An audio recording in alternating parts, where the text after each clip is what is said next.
Знаехте ли, че личните ритуали могат да променят живота ви? В следващите секунди ще научите как да създадете свои собствени духовни обреди. Всеки ден задействайте своите сетива. Заживейте момент на тишина и медитация. Приемайте положителна енергия чрез дълбоко дишане. Създайте малък олтар у дома с предмети, които обичате. Всеки обект има своя енергия и значение. Пишете в дневник за благодарност ежедневно. Благодарността променя вашето мислене и възприятие.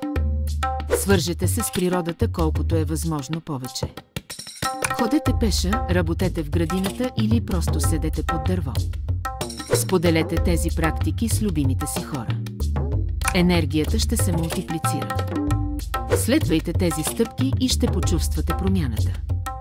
Ако намерихте това полезно, натиснете харесвам и се абонирайте.